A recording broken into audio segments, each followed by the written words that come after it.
de las últimas semanas, pero lo quiero hacer al final, más adelante del curso, por si acaso llega más gente, cosa que vamos a conversar. Bien. La unidad en que estamos, unidad de análisis del discurso en la comunicación. Esta es una unidad que tuve que reducir a algo muy breve, a dos temas. El tema del storytelling y de la responsabilidad social empresarial. Estoy grabando, sí, estoy grabando. Entonces, en este tema del storytelling, vamos a revisar, vamos a ver las conexiones con el branding, que es uno de los grandes, digamos, eh, eh, excusas o causas por las cuales uno ve en análisis del discurso este tipo de técnicas, porque se habla mucho del storytelling, muchísimo, y ustedes van a encontrar muchos lugares comunes, gente que dice que te enseña storytelling en 2 sesiones, videos de YouTube, libros mágicos, etcétera. Hay mucha fantasía o magia en torno a eso, como que realmente ocurriese una varita mágica, uno se transformara en un gran contador de historias. El asunto es que, ¿por qué lo vamos a revisar con responsabilidad social empresarial? Porque hoy día las empresas, las organizaciones en general, eh, están muy conscientes del rol que tienen como comunicadores eh, implícitos o explícitos. Y eso es bien interesante de revisar. Creo que una de las cosas que a ustedes les puede motivar para terminar el curso con un proyecto de investigación aplicado, con un modelo, puede ser revisar cómo la gente está hoy día construyendo sus discursos. Así que esa es la razón por la cual vamos a revisar estos elementos. El libro que les dejé en la sesión pasada de branding, está a la izquierda, es un libro que tienen que recuperar porque ya se habla mucho de la construcción, como vimos, no del logotipo, sino de la construcción de marca, de la construcción de identidad de un producto que habla de creencias, valores, de compartir experiencias y contexto entre las personas. El libro de la derecha, The Power of Visual Storytelling, se lo estoy dejando en este momento en el campus virtual para que ustedes lo puedan bajar, mirar. Es muy, muy útil, es muy entretenido de leer ese libro porque ocupa ejemplos de plataformas, de redes sociales, de cómo funcionan las redes sociales, cómo funciona toda esta mezcla de audio con video, con multimedia, cuál es el rol del storytelling ahí y que sea visual, y cuál es el rol del discurso que se construye, cómo se está construyendo, quiénes lo están construyendo, de qué manera. Así que los dos libros son súper interesantes para proyectarse en un trabajo final. Ustedes van a escoger, por supuesto, cuál es el trabajo que quieran realizar. Ya lo vamos a conversar un poco más adelante, después de revisar lo que es storytelling, propiamente tal.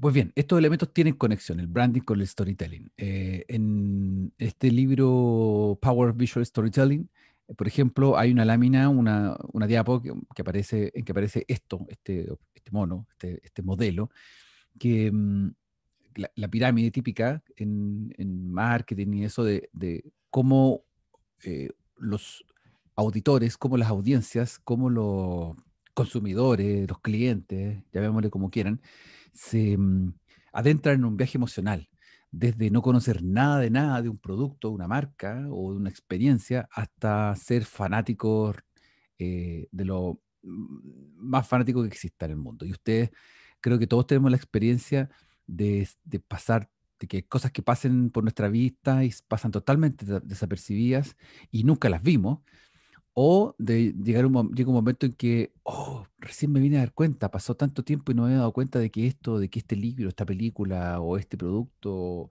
o esta idea que yo consideraba que no era para mí, ahora resulta que la abrazo con toda mi fuerza y energía y me parece que es lo más impactante que he visto en mi vida, por ejemplo.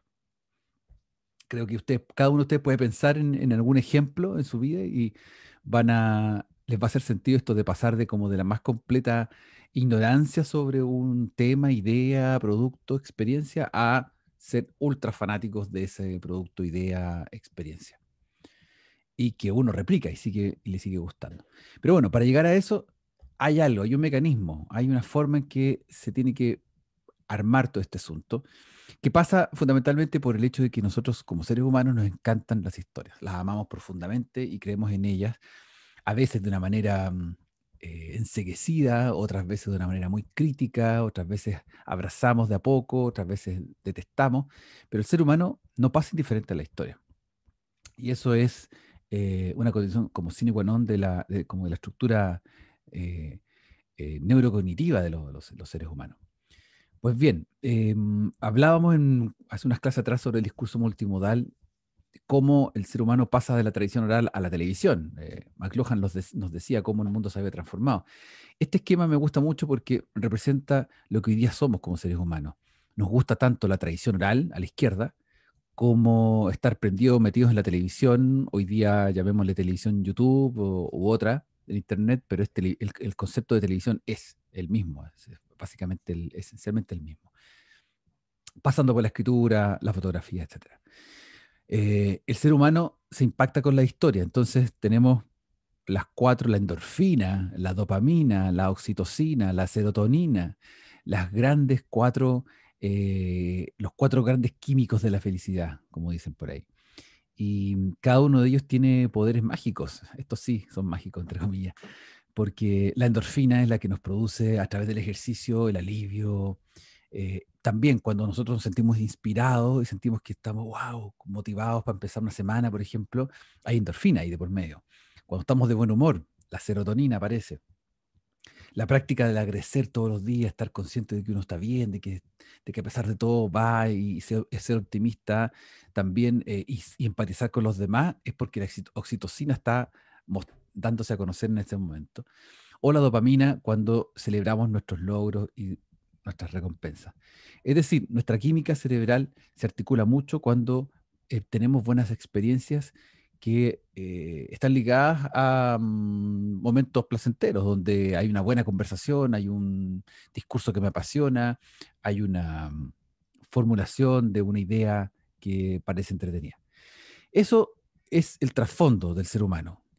Y tanto así que también como seres humanos somos capaces de generar historias para influir, persuadir de la manera más hermosa como de la manera más horripilante y destructiva posible. Estos grandes afiches del siglo XX lo demuestran así.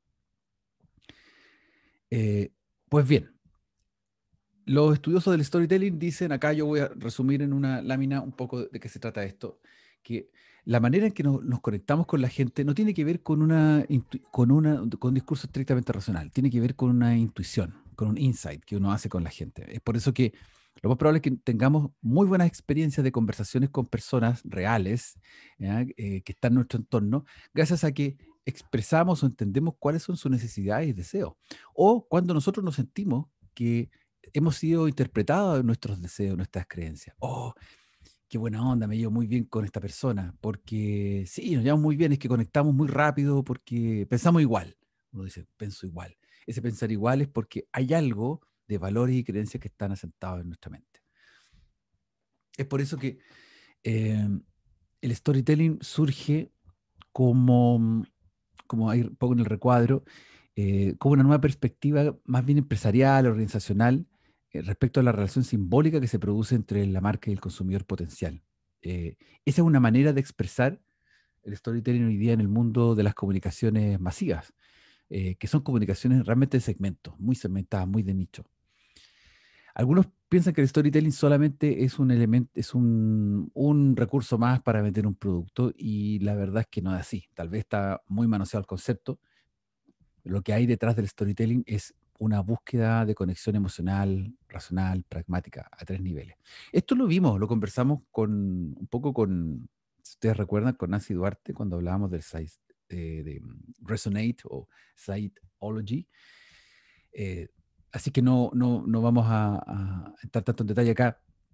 Lo que sí es importante entender que el storytelling aquí tiene un elemento que no vimos anteriormente, que lo vamos a chequear y lo vamos a revisar hoy, y que nos puede permitir entender como el puzzle completo, desde la motivación de contar historias, los medios para contar estas grandes historias, los discursos sempiternos del monomito, del viaje del héroe, los recursos retóricos para hacerlo, los recursos multimediales para también construir de esta manera, las técnicas ligadas al marketing, con el branding y ligadas a la construcción de discurso propiamente tal, emotivo.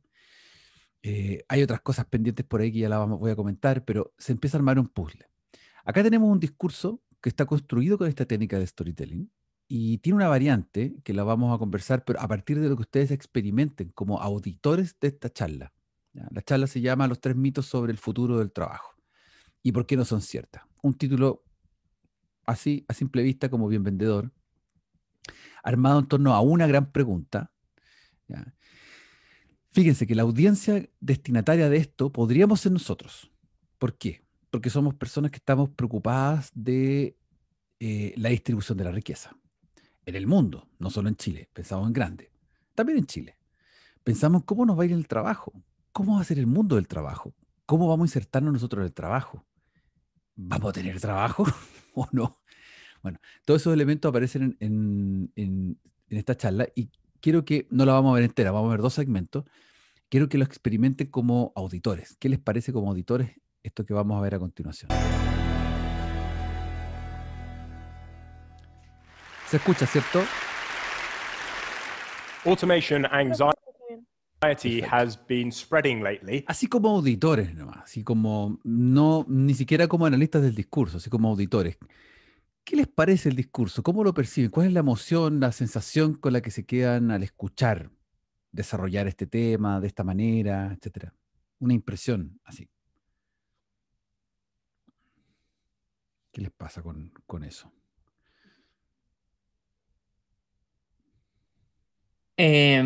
Bueno, para mí, desde mi punto de vista, es como más que nada yendo a lo lógico, o más que nada como lo que me pareció como incentivar el sentimiento de unidad, como para las personas que son menos individualistas y piensan más como en el orden público, pero incluso también Claro. abarca a quienes son más individualistas porque les hace pensar de que de cierta manera ellos podrían aumentar sus ingresos si aceptan la idea de que las máquinas se inserten más en el mundo laboral que un ser humano Ya. promedio. Claro, ya. Bien, bien, bien. ¿Te parece entonces que es bastante lógica el planteamiento que él hace? Se trabaja a nivel de discurso racional, Más ¿cierto? que nada abarca ambos hábitos, a las personas que son más individualistas y piensan por sí mismos y también a las que son más como de pensamiento de grupo porque dice a todos les va a tocar y que aumentar la economía y lo otro, por el otro punto ellos van a pensar, aumentar la economía, entonces si logro adaptarme a este nuevo mundo más tecnológico, puedo aumentar mis ingresos. Eso es lo que Claro, yo creo. es perfecto. Gracias, Cristóbal. Sí, exacto. Ya, desde ese punto de vista, lo que tú haces es un análisis del contenido, me parece súper coherente, plausible lo que planteas. ¿Alguna otra opinión, por favor? Hacia nivel de percepción de audiencia, como qué sensación les queda al discurso. ¿Tiene pros, tiene contra, tiene cosas que rescatables, otras que no? A ese nivel de expectativa, como de experimentar, haber experimentado, escuchar hablar y ver este personaje. Pone como el problema en términos como súper simples, entonces como fácil que quien lo esté escuchando entienda el Sí, mensaje por completo. total, sí, sí, exactamente.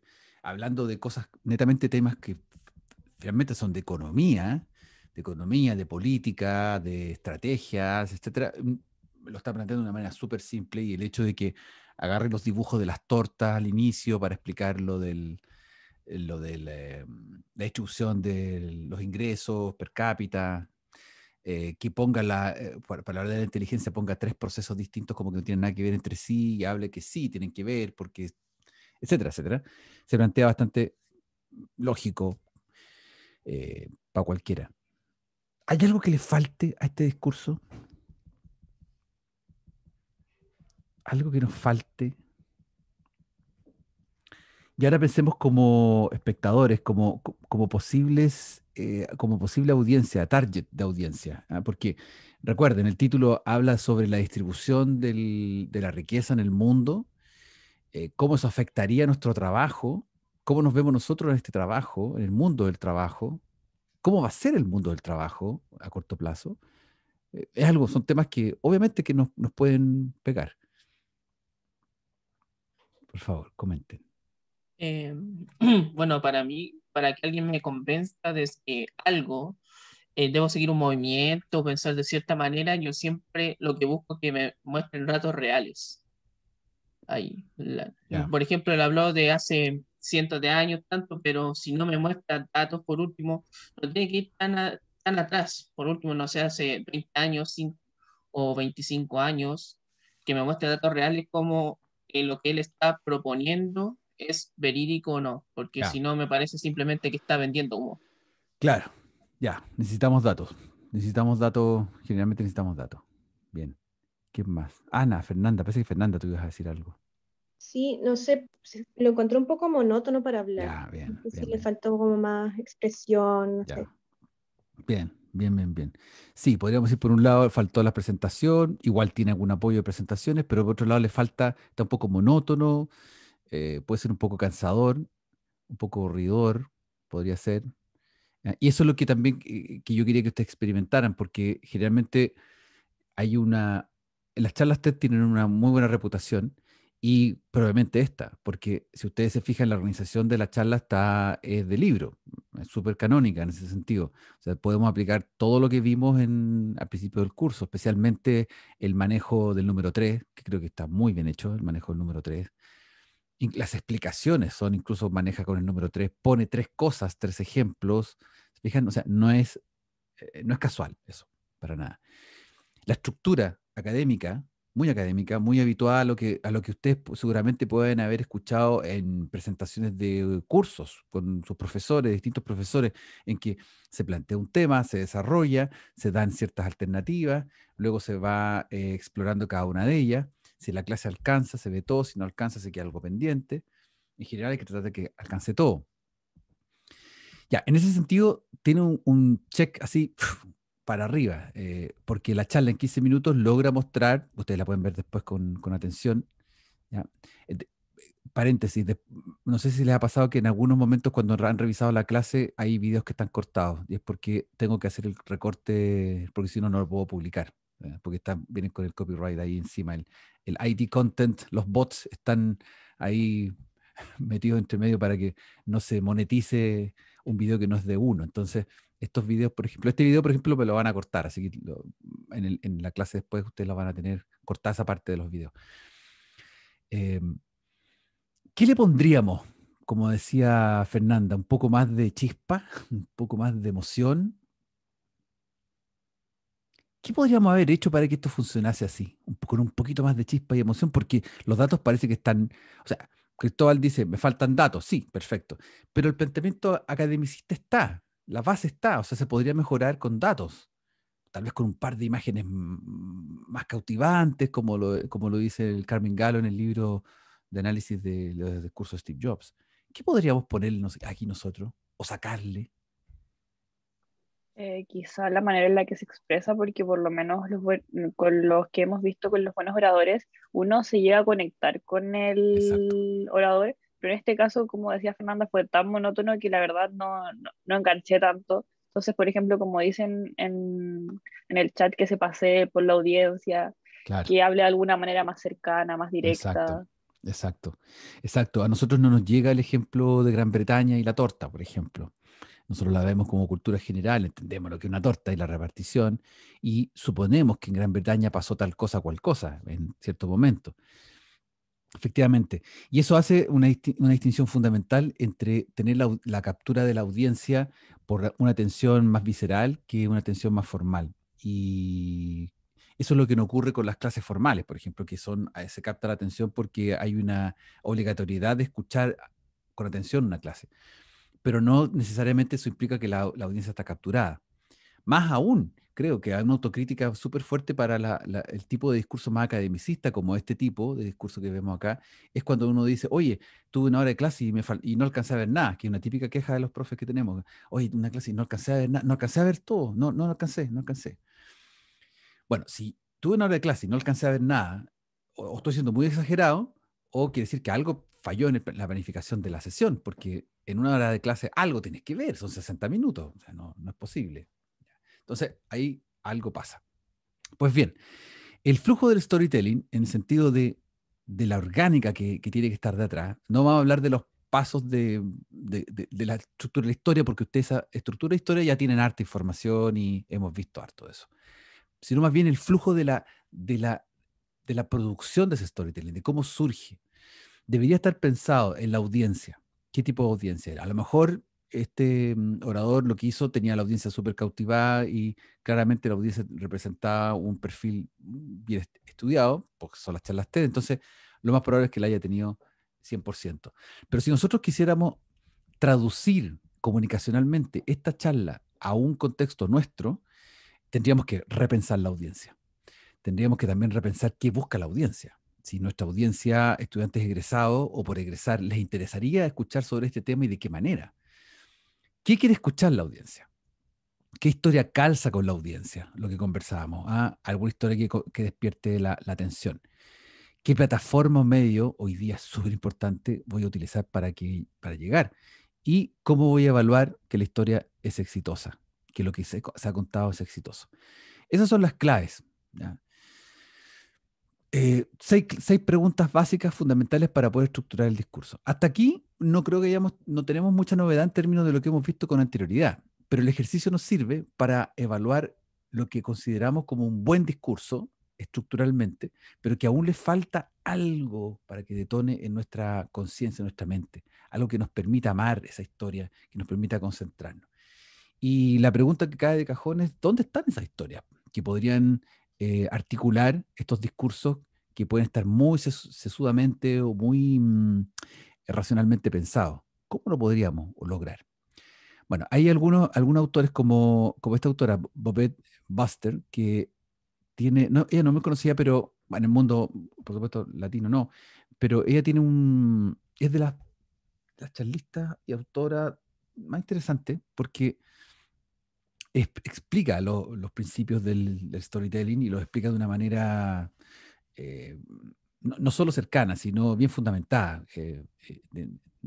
No hace uso de su erudición, sino más bien en función de. Y habla, por ejemplo, en uno de sus libros de los 10 principios del storytelling, ¿eh? Como cosas como cuenta tu historia como si se la contaras a un amigo. Sintonízate con el público, utiliza verbos de acción, nunca cosas pasivas, siempre verbos de acción. Escoge ideas, junta estas ideas, que choquen, que haya una sinergia entre las ideas para que la gente considere meditar acerca de eso. ¿Ya? Buscar elementos de la cotidianidad que puedan resplandecer, que puedan atrapar la atención, mostrarse vulnerable. ¿Ya? Es muy chistoso porque el discurso de Sichel, ¿se acuerdan del discurso de Sichel? ¿Vieron la propaganda política, la campaña política? Él hablaba de su historia. Tanto así que Kramer, el humorista, hizo una parodia de él, lo parodió siempre hablando de la historia. Oye, pero escucha mi historia. No sé si lo vieron, es muy chistoso el video de Kramer. Dice, él está como actuando como Sichel, y dice, oye, pero no te vayas, no hemos terminado la entrevista, que escucha mi historia, porque mi historia es importante, mi historia es mi historia. Se ríe mucho de ese elemento que utilizaron muy bien esa campaña, porque los comités los productores de esos discursos que actuaron, que les fue mejor, fueron aquellos que, fueron de Boric y de Sichel obviamente, los que ganaron, en cada lado respectivamente, porque cada uno leyó a la audiencia. Entendieron que la audiencia lo que quería era escuchar gente nueva con historias personales. Ese era el asunto, nada más que eso. Era una idea muy sencilla para empezar.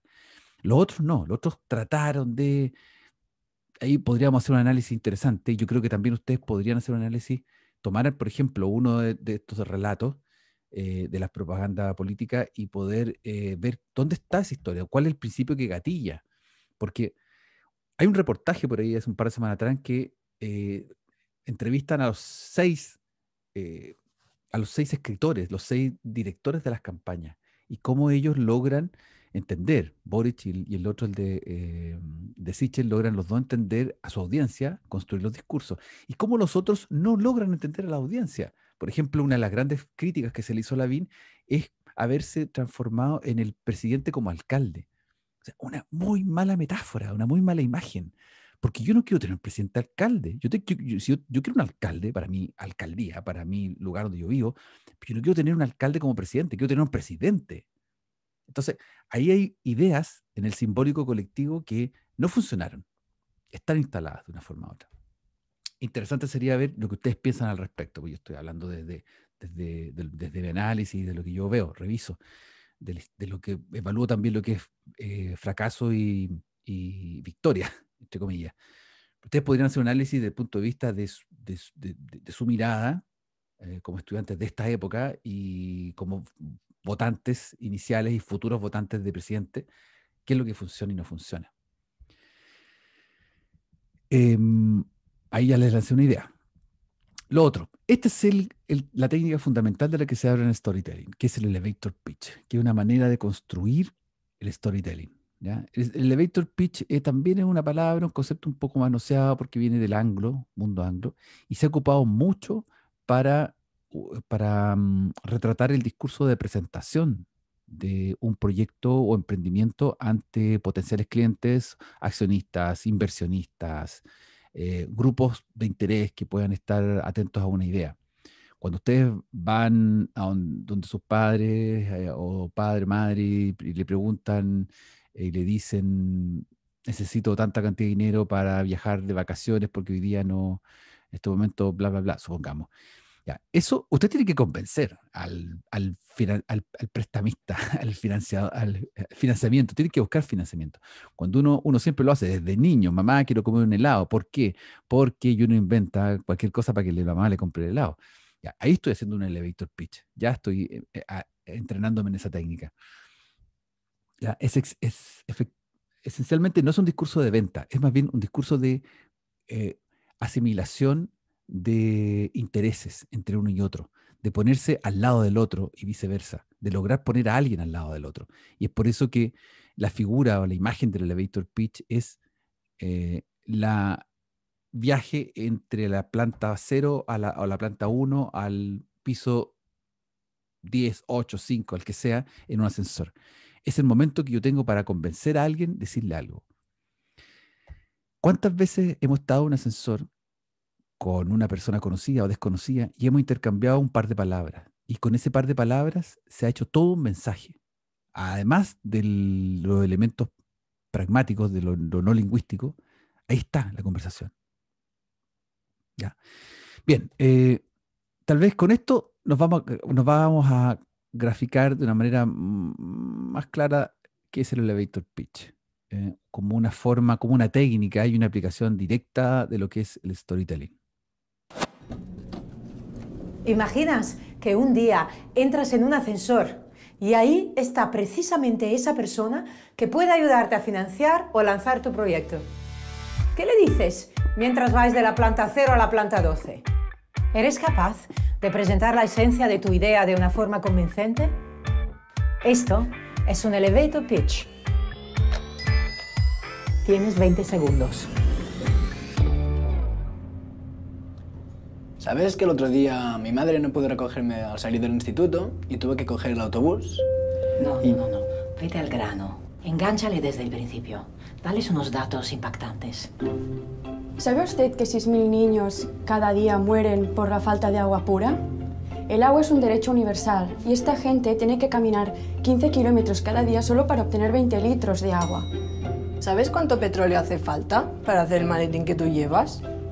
Si para hacer solo una hamburguesa hace falta 1,5 litros, imagínate. ¿Sabías que en esta ciudad hay chicos que juegan al fútbol por la calle descalzos? Eso es inaceptable.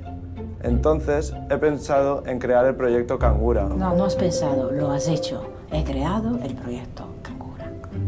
He creado el proyecto Cangura, un proyecto donde jóvenes como yo cuidamos de niños de padres divorciados para que así ellos tengan un poco de tiempo libre para hacer lo que quieran. Muy bien.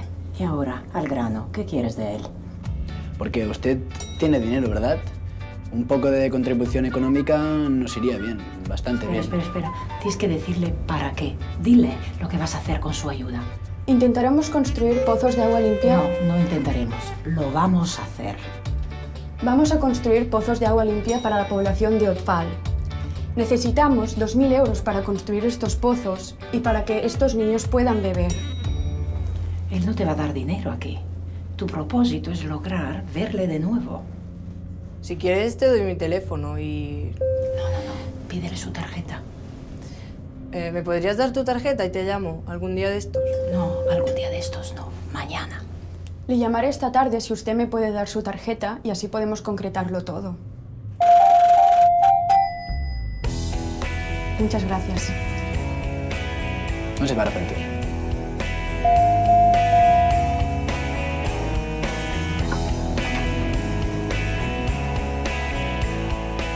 ¿Ves? Una conversación de ascensor es una fantástica oportunidad para vender tu proyecto. Si te encuentras en una situación así, aprovéchala. Bien. Eso era. ¿Qué les pareció el video? ¿Aclara el punto de lo que es un elevator Sí, pitch? está bueno el video. Ejemplifica súper bien. Sí, lo explica súper bien, pero está bueno, siento que es como una pesadilla. Sí, sería horrible para mí ¿Por qué? tratar de abordar a alguien de la nada y decirle esas cosas. O que te aborden de esa forma, es como, no, ¿qué me está hablando, Claro. señor? Claro. No, piensa que es un ejercicio más metafórico, porque la verdad es que cuando tú estás en presencia de un elevator pitch es algo que yo he estado en esa situación y es, por ejemplo, en una sesión de trabajo, una reunión de trabajo y te sientas con personas que no conoces y conversas sobre tu idea y, claro, efectivamente no es como que fueran 20 segundos, pero el enganche en realidad es 30 segundos. O sea, es como, hola, soy tanto, hago tanto, y lanzar una problemática y la problemática viene con una solución detrás que va enganchada con todo un contexto de explicación, pero eso no se da ahí, sino que se produce la problematización y la solución posible en virtud de que uno ha pensado un proyecto para lograrlo. Claro, es el enganche duro inicial y uno tiene que tener conciencia de con quién voy a hablar para poder enganchar. Es como el ejercicio. Y el ensayo de hacerlo en un ascensor, por ejemplo, con la dinámica de tan poco tiempo del ascensor, hace que nos sinteticemos de tal forma que todo lo que salga después de esos 20, 30 segundos sea ganancia ya. O sea, sea una conversación en ya estén dos personas involucradas conversando y no esta idea de como que no sepa dónde voy. ¿Qué es lo que ocurre en los discursos, por ejemplo, discursos mal estructurados? Con gente que no sabe a dónde va el punto, que es como un poco cuando les ha pasado que les mandan un WhatsApp, un audio de 1 minuto, y esa persona le habló 1 minuto y recién al final del minuto, o más incluso, recién ahí empezó a darse cuenta de qué es lo que realmente que quería decir en el audio. ¿Les ha pasado eso, no? Y uno encuentra enervante. O sea, como, ¿cómo no pensar un ratito antes de mandar el audio qué es lo que quiero realmente decir y no hacer una reflexión en torno a algo que quiero decirte? Porque por eso prefiero la escritura, por ejemplo, el WhatsApp, y creo que les he comentado en otra oportunidad eso. Como que uno tiene que lograr sintetizar para poder enganchar con el auditor, para que te lean, para que te escuchen. Así que es entretenido eso. Piensen que ustedes van a aplicar esto en términos de cuando viene el proyecto final y ustedes presenten su proyecto final, tienen que tener en 20, 30 segundos ser capaces de decir qué estudiaron, por qué lo estudiaron, por qué seleccionaron esto y para qué lo quieren seleccionar, para qué quieren estudiarlo. Eso es fundamental. Así es que primero, con eso como dice Cristóbal acá en el chat, primero hay que romper el hielo. Sí, eso es lo que hace el elevator pitch, es romper el hielo, situar, es como generar, como hacer un rayado de cancha, entre comillas. Decir, este soy yo, aquí vengo, esta es mi idea y para allá voy. Y quiero meterte a ti en esta idea.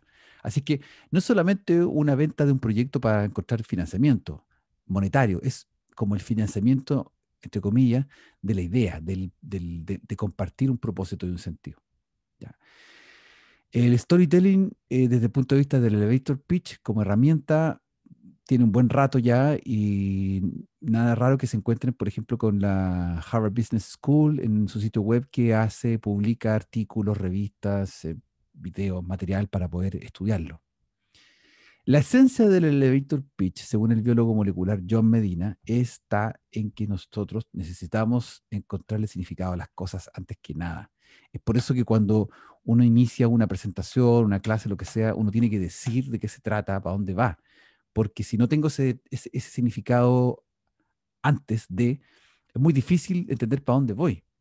Según cualquier cualquier alocución a alguien tiene que establecer por lo menos a dónde voy. A no ser que sea una conversación donde el efecto sea exactamente no saber antes de qué se va a hablar, sino que eso también es muy interesante, pero en la cinematografía, en la novela, en la literatura, en películas, donde no se sabe de qué están hablando y eso tiene un efecto porque justamente quiere perder al oyente. En este caso, lo que nosotros queremos todo lo contrario, generar una idea inicial que permita entrar. Y en este sentido, los trailers, el género cinematográfico del trailer, del resumen, de la síntesis de una película antes de verla, es una maravilla, una maravillosa demostración de aquello. Fíjense en este logline, que es el llamado resumen de una película. Este es un film clásico. Un jefe de policía con fobia al mar se enfrenta a un gigantesco tiburón con apetito por los nadadores y capitanes de barco, a pesar de un ayuntamiento codicioso que exige que la playa permanezca abierta. ¿Qué película es?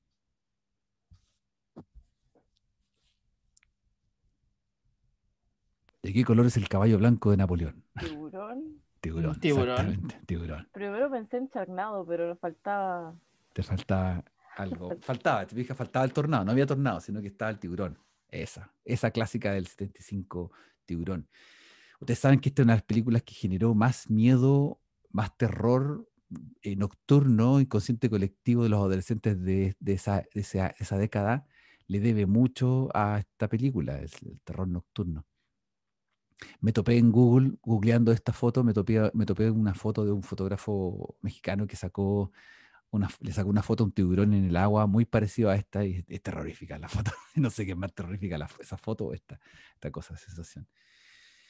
Y eso, pues yo me acuerdo de haber leído el libro también antes de ver la película, en los 80, cuando existía el VHS. Y quise leer el libro para ver qué tan terrorífica era. Si la película... Bueno, el libro también es bien terrorífico, porque aborda esos miedos. En fin, de eso se trata. Un elevator pitch lo que hace es entregar una esencia que es una esencia que está presentada con anterioridad. ¿Ya? Podríamos, para cerrar esta idea de lo que es el storytelling, pensar que tenemos una serie de oportunidades para contar una historia. No sabemos dónde están esas oportunidades porque están por el aire. ¿Qué selecciono? Bueno, va a depender de estas preguntas que nos hacemos con respecto a la audiencia, con respecto al el objetivo, lo que queremos lograr. El storytelling lo que hace es pensar la emocionalidad, un componente que no se trabaja de una manera muy formal, no se trabaja de una manera racional, porque lo que hemos visto en la construcción del discurso, de los discursos efectivos, sí, se menciona la emocionalidad, bla, bla, bla, bla, pero lograrla, eso es un acto de storytelling, un acto de realmente de cautivar a alguien. ¿Ah? Cuando alguien cuenta un buen chiste, por ejemplo, eso es fantástico. Uno queda capturado por la atención. Hay grandes contadores de chistes que te meten en un mundo bizarro y esa es la idea. ¿Algún comentario o pregunta hasta acá?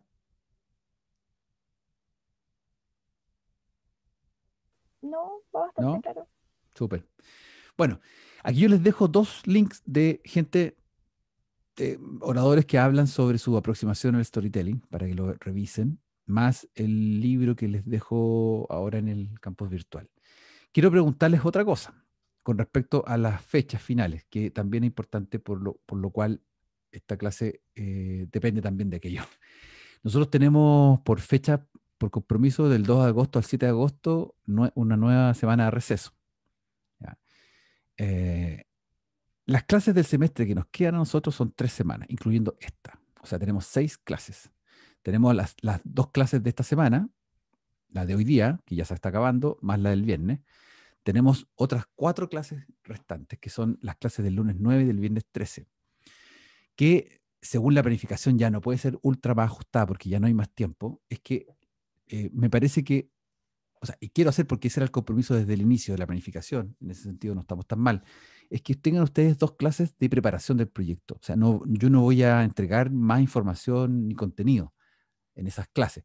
Sí voy a entregar bibliografía de referencia para que ustedes exploren, lean y me pregunten todo lo que quieran. Pero así como clase formal, donde veamos más cosas para adelante, en la clase del 9 ya no. La clase 9 sería una clase que ustedes llegan con su pareja de trabajo del proyecto, con la idea, qué objeto van a seleccionar, qué caso de estudio, qué modelo les gustaría trabajar, y eso lo vamos a conversar durante la clase. Esa va a ser la obligación, entre comillas, de la clase, el requisito de la clase. De tal forma que durante esa clase y la clase del viernes 13 tengamos esas dos para trabajar sobre esta idea. Ese lunes 9 yo les voy a presentar la rúbrica de evaluación, que es básicamente la estructuración de la presentación, de cómo se presenta de forma escrita y de forma oral. ¿Ya? Básicamente eso.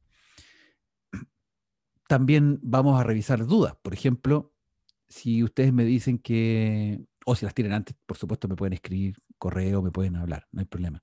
Pero, por ejemplo, si alguien quisiera estudiar un discurso publicitario de un artículo y quiere seleccionar tres avisos publicitarios distintos, de distintas fechas, yo preguntaría, ¿para qué 3 fechas? No tenemos mucho tiempo. ¿Por qué no hacemos una descripción exhaustiva de un aviso bajo un prisma, un modelo? Y con eso hacemos una buena presentación, porque no vamos a poder hacer, metodológicamente hablando, es imposible que hagamos exhaustivamente un muestreo representativo de un universo. No hay tiempo. O sea, una muestra representativa es un 10% de algo. No nos da para 10%. O sea, nosotros vamos a hacer análisis de caso todo el tiempo.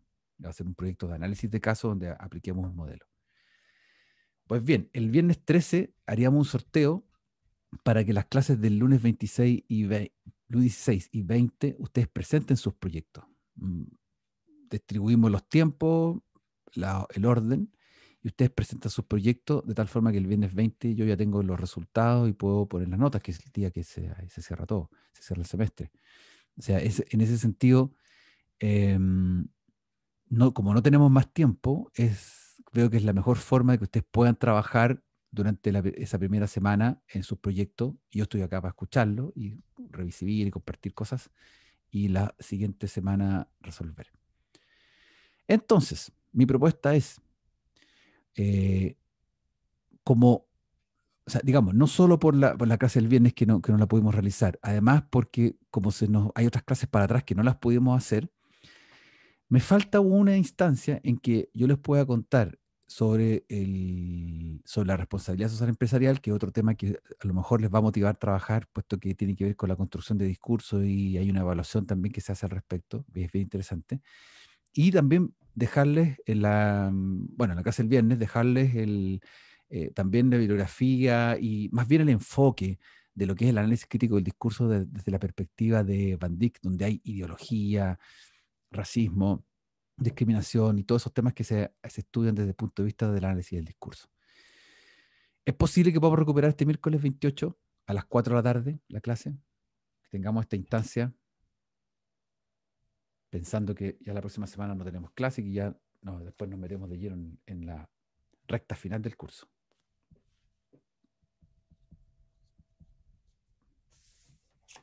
Lo pueden consultar. Tendríamos como que internamente. verlo como en la sección, pero no tenemos nada ese día como para la tarde. Además, el día que terminamos más temprano. Y, o sea, igual tendríamos que verlo, pero Claro. no creo que habría problema. Espero. Sí, y lo Yo pueden pienso lo consultar. mismo. ¿Tienen un chat para consultarlo?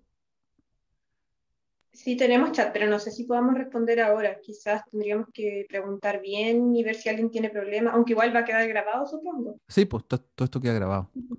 Sí. Yo lo voy a dejar, lo dejo pauteado igual. Me agendo yo para no ponerme nada yo, ninguna otra cosa, reunión ni otra cosa que tenga que hacer. Lo dejo pauteado para el miércoles 18 a las 4. Ustedes me confirman. Ojalá que sí. Y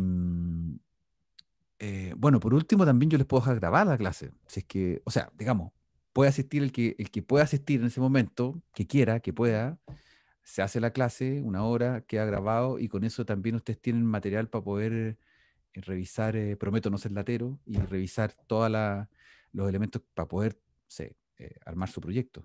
Porque a mí lo que me interesa es que ustedes tengan hartos elementos donde poder escoger, darse una vuelta y poder mirar qué es algo motivante para ustedes, para realizar un buen trabajo o proyecto final. Ya, pues, Bueno. yo creo que sí, pero supongo que hay que preguntar a todos a ver qué opinan.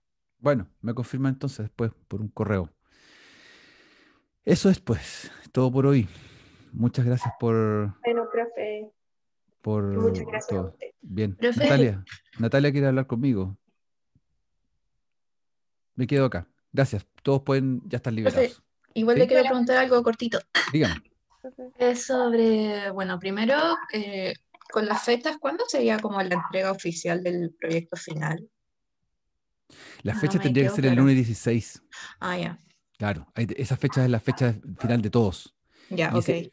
lo que hacemos es sorteo de presentar en la sesión, pero el lunes 16 es la presentación, buena pregunta, el lunes 16 es la presentación de todos los proyectos finales. Ok. Y entonces en ese sentido yo también tengo tiempo para poder revisar los proyectos y al viernes 20, cuando ustedes ya, los últimos que queden presentando oralmente, me queda esa parte de la nota oral, pero el proyecto, el texto ya va a estar revisado con nota. Entonces va a ser, voy a poder terminar en ese día poniendo las notas. Ok, eso. Y otra Eso. cosita es que como acá somos impares, ¿cierto? En este curso, Sí. probablemente sí. Sí, porque Probablemente. la primera la hice de 3 para hacer otro grupo de 3, que ya lo Mira, tengo. yo voy a dejar como lo hicimos en Léxico-Genesia, una plantilla para que ustedes se inscriban, los grupos de Ujú. trabajo, y ahí ustedes se inscriben, si hay algún impar que quiera trabajar impar, se inscribe, libre de Ok, inscribirse. ¿Ya? ya. Lo voy a Gracias, dejar profe. ahora. Voy a Ok. dejar esa plantilla. ¿Ya? Gracias, profe. Que esté Ya, bien. estén bien, chao. Chao, chao.